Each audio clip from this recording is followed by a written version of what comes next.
Instagram's going. Facebook's going. Okay.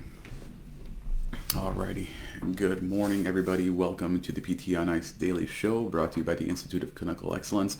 My name is Dr. Guillermo Contreras. I'm a physical therapist in Milwaukee, Wisconsin. I am a teaching assistant in the fitness athlete division, as well as the modern management of the older adult divisions of the Institute of Clinical Excellence. Morning, Jeff. Start off everything. Just trying to talk about the courses we got going on coming up, especially in fitness, or primarily fitness athlete and older adult divisions. So we have 3 courses left live for fitness athlete. The first one is this coming weekend, October 24th and 25th in Denver. Then we have New Jersey on November 7th and 8th. And then Louisiana, which I will actually be in attendance for, on December 5th. So if you've been looking to jump in on the Fitness Athlete Live course, you've been trying to get into it, especially at one point before the year ends, sometime in 2020, make sure you go to the ptonice.com, check out those, and sign up for one of those. If you're looking to do Modern Management, the Older Adult Live, we have one coming up November 7th, the weekend of November 7th in Delaware, as well as one the weekend of December 5th in Ohio. So those are your courses left, live courses. And then we have 2 cohorts left. For Fitness Athlete, we have one cohort of Essential Foundations starting up on November 9th, and then one cohort of Essential Foundations for Modern Management, the Older Adult, starting next week, October 28th, right? So plenty of opportunity to jump into either of these courses. If you are interested, head to ptonice.com and sign up for those. So Monday, happy Monday, everybody. Hope everyone is starting off the week on a good note. We're jumping into a topic today that I see a lot of questions about in the fitness athlete division, especially when it comes to how do I know how to load a patient? How do I know how much to push a patient? How many reps? How many sets? What weight? Where should I start? How much should I start someone with?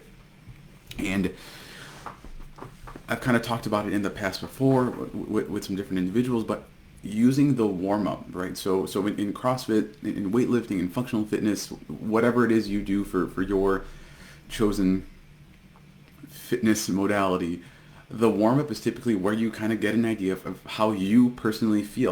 Okay, how does my body feel? Okay, what's a little stiff? What's a little achy? How much can I push myself today? And I'm going to advise, and I usually advise individuals when they're trying to decide, hey, how much weight should I have this patient use for this deadlift, or for this overhead press, or for this dumbbell row or kettlebell row or banded cable row, anything like that.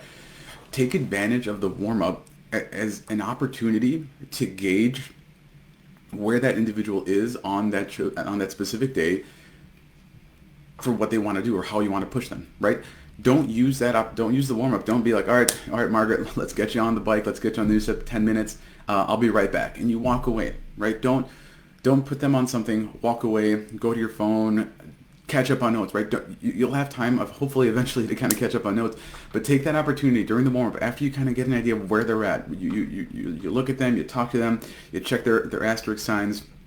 You get a good subjective understanding where they're at. You want to see how they're feeling from the previous session. You want to see how much progress they've made. Maybe you take them back. You do a couple manual techniques. You crack their back, right? You get a movement, crack and clang. But the moment that they're ready to go, you get them on the bike, the new step, the elliptical, whatever it is, and you get them moving. And there's 2 different things you can do, right? First thing is if you're starting off with a cardio or aerobic machine, push them, right? Get their heart rate up. We look at what the point and what specifically a warm-up is meant to do. It's meant to get joints moving a little better. It's meant to get blood flowing more. It's supposed to raise body temperature, and it's supposed to prime the nervous system. So when we're doing that correctly, we want to make sure we're providing a sufficient warm-up where someone is feeling better by the time they're done. And that starts right there, right? You get them on, for example, let's say someone with shoulder pain. You get them on that arm bike. Get them doing some intervals. Get them pushing that shoulder a little bit. Increase that intensity where they're actually having to make an effort versus just kind of sitting there, whatever, and you're just, fix your posture, right? And they're just doing this the entire time, and they don't feel like they did anything by the time they're done. Push them a little bit. Get them out of breath a little bit. Make their arm feel like, oh yeah, you know what? That feels like it did some work, but it feels a little looser. It feels a little bit better afterwards.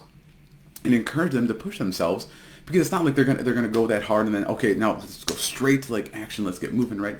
It's a really great way to start to prime them and get them ready to go. From there, you have an idea. Okay, is this patient gassed? Are they exhausted? They are just worn out. They are not moving well. You can tell this is a day where you're probably going to have to dial it back a little bit. And if you had this plan already in your head about what you wanted to do that day, how you wanted to push them, what weight you wanted to use, and you see, that was bad. They are struggle busting big time. They are not feeling well. Let me check what I had planned for them today, and I'm going to revamp that. Maybe I'm going to drop that every minute on the minute to an every 2 minutes on the minute. Give them a little bit more rest and recovery between exercises, between movements, between sets. Maybe you had a plan for I'm going to work them and then finish off with an AMRAP or something that's going to like tax them a little bit and get them a little more fatigued so that they have to push their shoulder or their leg or their knee, whatever, under fatigue. And you're like, you know what? Today might not be the day. Maybe next session we're going to do that. But it gives you a really good idea of where they are at a mental state, where they are at a physical state, and you'll have an idea of if you can or cannot push them on that specific day. From there, we're not done, right? Typically, when we warm someone up, or when we do a warm-up in fitness in general, we're not just doing, okay, 500 meters on the rower, great, let's go squat really heavy. Typically, no. We're going to go and we're going to do some other movements. We're going to get the hips moving a little bit. We're going to get the shoulders moving a little bit. And then we're going to progressively load those movements. So can we treat this treatment session similar to that, like a physical fitness session or conditioning session? Can I have them warm up on that bike? Then from there, okay, what we're going to do next, Margaret, is we're going to do 3 rounds. I'm going to have you do a band pull apart, right? Get that posterior shoulder nice and warmed up a little bit. I'm going to have you do this mobility exercise where you're doing like a PVC pipe overhead flex, eccentric shoulder flexion, kind of get the shoulders opened up and loosened up a little bit. And then we're going to finish up each round with a progressively heavier single arm dumbbell press each shoulder. Or if you're just focusing on the painful shoulder, just that shoulder. And that's going to give you a really good gauge for what weight you can push them with on that day. So you take Margaret, who's 75 years old, and she's been beasting it, right? So you give her that 10-pounder. She starts, yep, easy, no problem. What's next, Guillermo? All right, another round, second round. All right, 20-pounder. Oh, yeah, all day long. Boom, take it back. You give her a 30-pounder, and she kills it for 8. And you're like, you know what, Margaret? I was only going to give you 35 pounds a day for sets of 8, but you did so well with the 30-pounder. Let's go ahead and see if we can push you a little bit. Can you try 37.5 or 40 pounds, right? Throwing random numbers out there. It could be the opposite. She could start with that 10-pounder. You're like, oh, that feels heavier than usual. 12, that feels way heavy. 15, that was a struggle to even get 8. And you're like, okay, you know what? It looks like you're not feeling it today. We're going to dial it back. We're going to do 12.5 pounds because that was difficult, but hard enough for you to still get some sort of challenge and some sort of stimulus, and that's what we're going to go for today. So that's a really great way to start to assess and determine what weights you want to use in your set. You can also say, we're going to do sets of 8 for the warm-up. They struggle with 8, but 6 is okay. 4 looks pretty good. Can we modify that in some way? And again, you can also, if you did the warm-up right, you'll see they're a little more fatigued, they're a little more tired. So maybe you did well with sets of 8, but what we're going to do is we're going to extend your rest period so you can still get that work in without exhausting yourself, and so we can continue to make sure we're hitting the necessary stimulus we want to see and we want to do. You can also use the load and then mix in some RPE, right? Rate of perceived exertion. Give her that 10-pounder, 12-pounder, or give him that 10 or 12-pounder, knock out instead of 8. Hey, what was the RPE? What would your scale on a 0 to 10 scale? Oh, 4. Okay, awesome. Let's give you a little bit heavier. Ooh, that's definitely a 6 or a 7. All right, let's try that one more time during this warm-up. You know what? The first time it was a 6 or 7. This time it was probably like a 4 or 5. Awesome. Okay. You could have initially been like, okay, 6 or 7, great. We're going to do that weight the entire time. But sometimes it gets easier as they go along. Their central nervous system starts to kick in. Things start to feel stronger. They feel better. And all of a sudden you're underloading an individual who could have benefited more from a little bit more load. So that's a really great way to kind of mix in those two. We use the warm-up as a way to determine how primed and ready their body is to do work on that day, right? And if you have someone that has no issues, they kill the warm-up, they're sweating, they're feeling good, their pain is down, their motion is good, they rock that warm-up really well, they get really good motion, they're feeling good, they're feeling strong, then there is absolutely no reason to not try and send it, right? To not load them up. As Jeff Moore says in Nell's courses, at what point do you ask the question, how fit will you allow me to get you? How fit will you let me get you?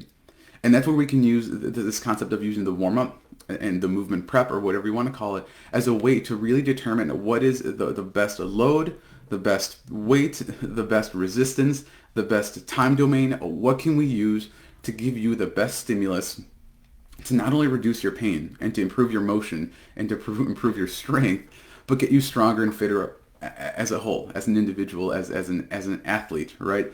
No matter who they are, you can use these principles for them to get them in a place where they're feeling comfortable with the weight they're using, where they're feeling comfortable with the load that you're stressing them with, and it also allows you to push them a little bit more if they need it, or if they need it. You know they need it. They definitely need it. You just got to determine how much of it they need. So can you give them a little more weight? Can you give them a band to change it up a little bit? Can you reduce their rest period? Like, hey, you're killing it, and you're probably taking a little bit too much. You look like you're not tired enough. Let's take this thing. I'm going to reduce your rest by 15 seconds. I want you to keep this intensity going. Hi.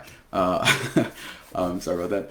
So what ways can we use it, right? So, right, all that to say is the warm-up, in my mind, is a great opportunity for anyone who has that question, especially like a lot of people in our fitness athlete division, when they take the courses, they're always, the biggest concern I feel with a lot of physical therapists is, you know what, I'm not a strength conditioning coach. I did exercise physiology or exercise science in undergrad, but I'm not really sure how to push this. I don't know how to load it. Where do I start? How do I look at this? And the beauty of it is you don't have to be an absolute expert in it. You don't have to. Right? You can know some basic principles of strength and conditioning. You can understand the idea of overloading and kind of progressive overload, just increasing weight little by little. Someone gets more and more comfortable and stronger.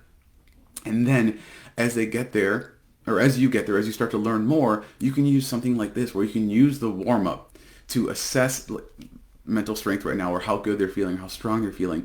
Then use other aspects of the warm-up to try and build up in weight to determine, okay, how much can I push this individual today, and how much are they willing to push themselves today? And then use those numbers, use those weights to either direct or redirect your treatment session. If you had a really specific thing you want to do that day and you're like, okay, they are not feeling that today, can you redirect it to something they can use and that'll still give them a good quality stimulus for that day? Cool. So that's all I have today. Hopefully that helps some of you out there who have some of those questions along the lines of loading and then progressively overloading individuals, and how to kind of assess how much weight to use, how much load to use, how many reps, how many sets. If you have any questions, feel free to throw them in the comments. Again, if you were interested in taking Clinical Management of the Fitness Athlete Essential Foundations or Modern Management of the Older Adult Essential Foundations, either live or online, feel free to jump on to ptonice.com, check that out, and hope you all have a wonderful Monday and a great week. Take care, guys.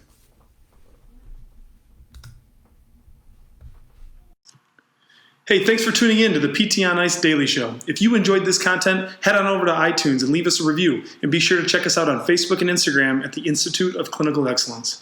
If you're interested in getting plugged into more ICE content on a weekly basis while earning CEUs from home, check out our virtual ICE online mentorship program at ptonice.com. While you're there, sign up for our Hump Day Hustling newsletter for a free email every Wednesday morning with our top 5 research articles and social media posts that we think are worth reading. Head over to ptonice.com and scroll to the bottom of the page to sign up.